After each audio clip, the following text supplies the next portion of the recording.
So Virgil's being towel dried as much as possible, and we're ready to start him on the table.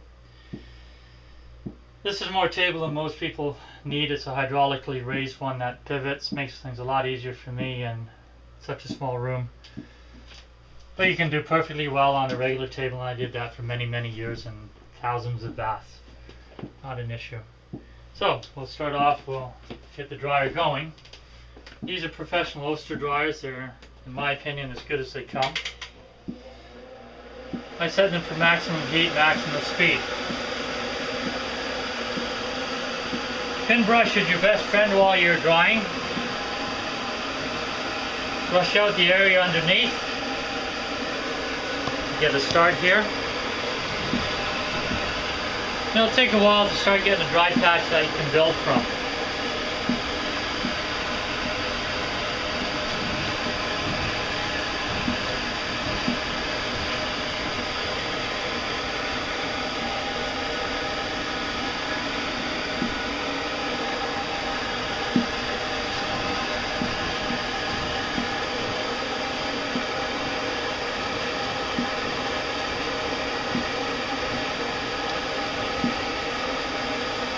And within a couple of minutes we'll start noticing this patch will actually become dry, and then we can start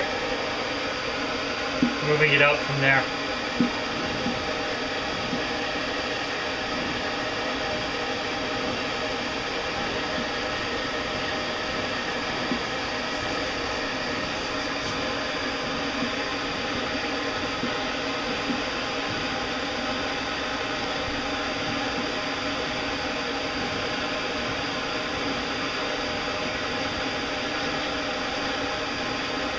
I do strongly recommend trying to have some kind of stand dryer like this. It frees up both hands to work. Again, when I first got into the breed and we had our Afghans when I was a teenager, we would buy probably the best of the handheld dryers that people would normally use. And you'd hold it in one hand and you brush under it. It works. Those dryers tend to be far too hot, they blow too fast, and they simply don't last.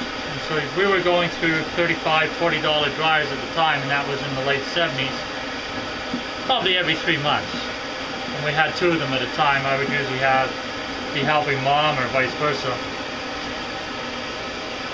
There's no doubt they're a big buying price. There's nothing you can do about that. But for the vast majority of people, one will last a lifetime.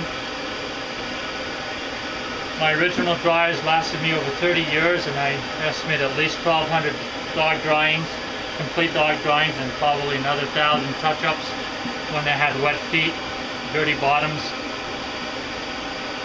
And the only reason I had to change them was that they simply were too old to have any spares available for them so I could rebuild it. Now you can start seeing that we've got a bit of a dry patch.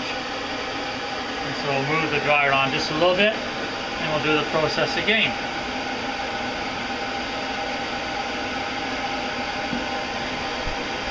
Fairly simple. You just have to be methodical about moving your dryer slowly and keeping the brushing going.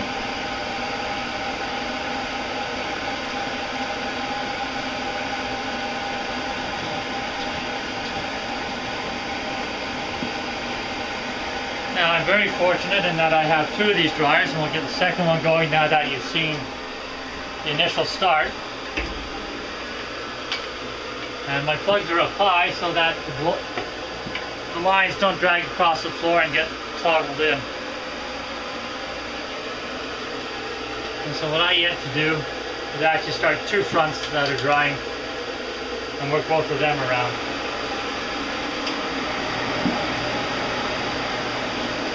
What I will actually try to do is I'll have one towards the back and do the back and the spine area. The other one to do lower on the body and the feet.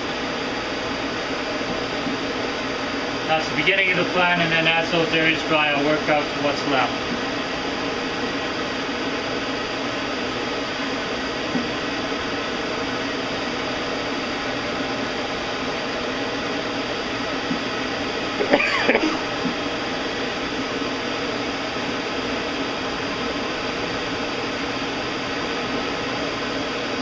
Short of finding hair under the belly, so we start that little dry patch quicker. And we go from there.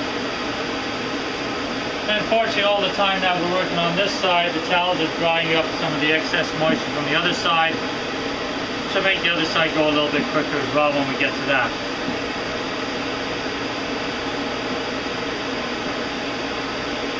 You may occasionally come into a little knot while you're doing this, in which case we have combs available.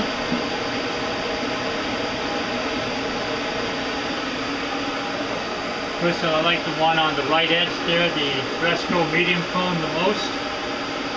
It works well. Greyhound comb having the two different tine spacings is very useful as well.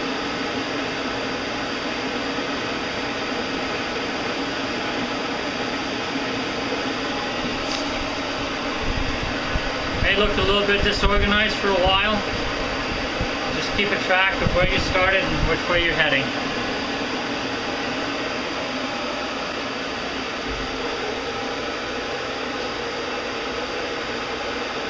Just brush out the spot in all directions.